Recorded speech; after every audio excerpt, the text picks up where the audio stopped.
kahayag, walay pagkapalo. Hanggang ang kalihim. Sa ngalang samahan sa anak sa Espiritu Santo, ang ginumanakan ninyo, mga igsubag pagtuo kay Kristo, ilubong ka sa tumang pagtaw ng lawas sa pulisyon nga si Rosario, uban sa iyang tawhanong kahuyan o kakulang sa kaintitan, uban sa pagsalig mag-ampo kita sa Dios ang maghatag kinabuhi sa tanang mga butang aron iyang tambanhawon kini patayng lawas ngadto sa kahingpit o sa katilingban sa mga santos.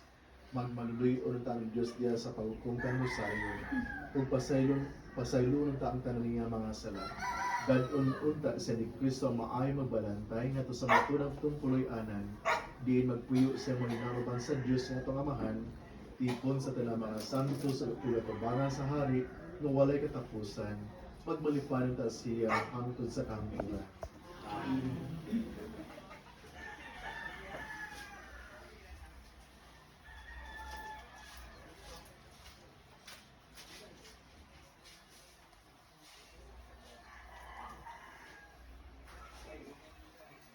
Mga santo sa Dios, umari kamo o tabangis siya mga anghel sa ginusugatan ninyo siya. Dawata yang kalada sangat kesedia sa labi nga naunta. Hinaut-unta nga si Kristo nga mitawag kanimo, muhipos kanimo ngadto sa iya mga bukton. Hinaut-unta nga mga anghel madala kanimo ngadto sa piliran ni Abraham. Dawata Kaya yang kalat kalada sa santo sa Dios sa labi nga naunta. Pabulay nga danihatag kaniya o Ginoo ug ang imong kahayag mudan agunda kaniya hangtod sa kanturan. Dawata yang kalada sangat kesedia sa labi nga naunta. Giula mo ang imong dugo alang kang rosaryo nang mamuyo kami kanimo ihatag ka ng paulay nga walay katapusan. Iya sa kasanan sa imong kahalay.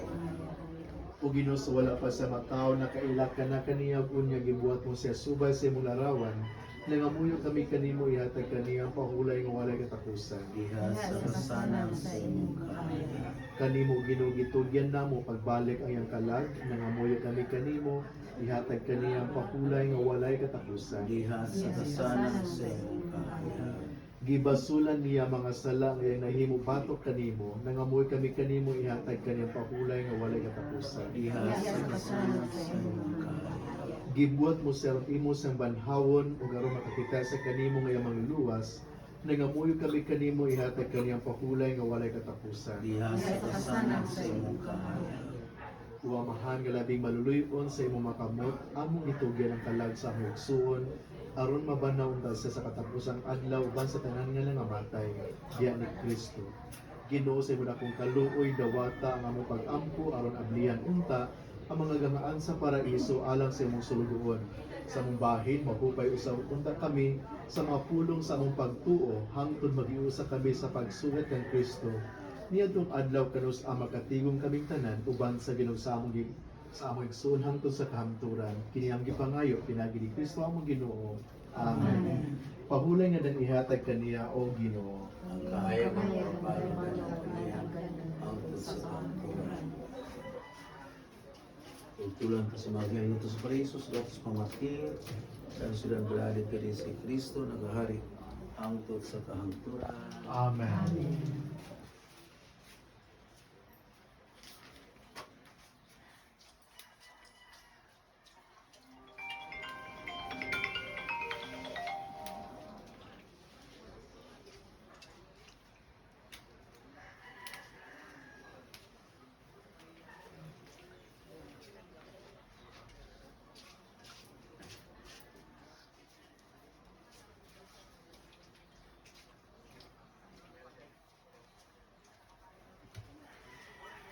Ito sa itong mga pag-ampo, ginamit mga pulong, itulo ka nato sa itong mga nabos katatanan. Mabot ka naman ng kinalian, pagtupang pabuti sa iyo sa mga salang. Ang kalanan mo sa matagtakaw, ihatag naman pangandaba, pasayawang labi sa mga salang. May mga sa mga kasalakan namin. Kung hindi kami itugyan sa mga panulay, hinunualawa sa kami sa kanautan. Amen. ang ginumanakan ninyo. Nausap kanino. Panalangin kayang Diyos na makagagawa sa tanan, ang Amahan ng Anak, ang Espiritu Santo. Amen. Sa imong mga kamot, Amahan, naimo karong igsoon, itugyan, dawata Siya sa paraiso, malaon kami, o Ginoo. salamat sa imong kaayuhan, na imong gipakita sa buhi pa siya, ligo na kami sa pagtuo